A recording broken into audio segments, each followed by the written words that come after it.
Please like and subscribe to the channel. Thanks in advance. Chapter 11. Echoes of the Shadow's Master. The bioluminescent jungle's glow seemed to dim as the group prepared to return to Nova Vita, the weight of the looming corporate war pressing heavily on their minds.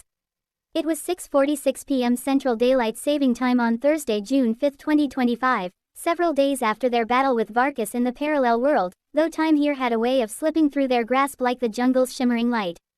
The sealed portal rift still pulsed faintly in the clearing, a scar in reality that Zara's vines could only contain, not erase. The luminary tribes, their etherweb powers now a familiar hum to Isle, Curse, and Junas, stood vigilant, their chants softer but no less resolute as they prepared to join the fight in the Outsiders' world. Isle adjusted her crimson blazer, now patched with jungle fibers, her green eyes reflecting a steely resolve, her fiery aura flickering, as she addressed the group. "We can't let Eterna Glow or Biosynth exploit the Etherweb," she said, her voice steady but tight with urgency. Varkas was just a pawn. LeFue's calm mentioned enforcers, and this, Shadow's Master. "We need to know who we're really up against." Curse nodded, her utility vest patched similarly, her almond-shaped eyes focused, sparkles flickering briefly, as she clutched the stun weapon she'd used against Varkas. Junas stood beside her, his dark skin catching the jungle's sapphire glow, his brown eyes hardened with determination, his shadows barely visible now, a sign of his growing resolve to make amends.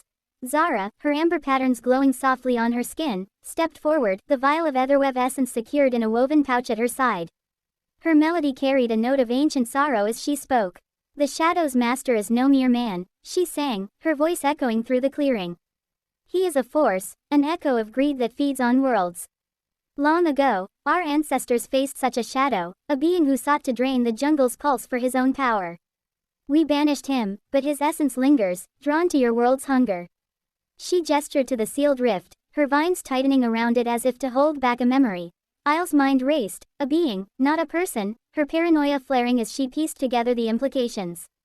"LeFu mentioned Eterna Glow and Biosynth," she said, her voice low. "They're corporations, but if this master is something more, then they're being manipulated too." She turned to LeFu, still bound by vines, his silver hair matted with sweat, his pale face twisted in a defiant sneer. "Who is he, LeFu? Who do you answer to?" LeFu's laugh was a jagged edge, his cold eyes glinting with malice. "You think I'm afraid of your vines?" He spat, straining against his bonds. "The master isn't someone you can fight, he's everywhere. He whispers in boardrooms, fuels ambition, turns allies into enemies. I never met him, but I felt him, in the shadows of Eternaglow's labs, in Biosynth's contracts. He promised me power, and I delivered, until you meddled."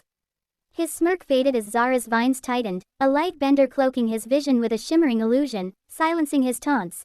Curse's sparkles faded, her expression darkening, as she spoke. "If he's not human, how do we stop him?" she asked, her voice trembling but resolute. Junas stepped closer, his hands unclenching, a spark of hope in his eyes. "We've already started," he said. "The vial's safe, Varkas is down. Whatever this master is, he's not invincible, we just need to cut his influence." Zara's melody shifted, a note of resolve rising as she turned to the rift. "The shadows echo here," she sang, her vines parting to reveal etchings on the surrounding trees, ancient symbols glowing faintly, depicting a figure cloaked in darkness, tendrils of shadow stretching across worlds. "He feeds on division, on greed. To weaken him, you must unite your world against his whispers." She touched the vial, its glow intensifying, and the jungle responded, its pulse quickening, light cascading through the clearing like a living heartbeat. Isle's aura flared brighter, her mind locking onto a plan. "Nova Vita has influence," she said, her voice firm. "If we expose Eterna Glow and Biosynth's dealings, show the world what they're chasing, we can turn their allies against them. But we'll need proof, and the Etherweb's power to protect us." She met Zara's gaze, a silent question in her eyes. Zara nodded, her amber patterns flaring with determination. "We will walk with you," she sang. "The Etherweb will shield you, but the Shadow's whispers will test your hearts." The group moved toward a new portal, one the tribes had woven with Etherweb to return them to Nova Vita. As they stepped through, the jungle's glow faded, replaced by the sterile hum of Nova Vita's labs. The portal chamber was empty, the air thick with tension, as if the Shadow's Master had already been here. A hollow screen flickered to life, displaying a message, "Enforcers inbound. Secure the asset." Isle's heart sank, the Shadow's reach was closer than they thought. Outside, the Chicago skyline loomed under a stormy sky, the date and time on a nearby display reading 6:46 p.m. Central Daylight Saving Time, June 5, 2025. The corporate war had followed them home, and the shadows' whispers were about to become a roar.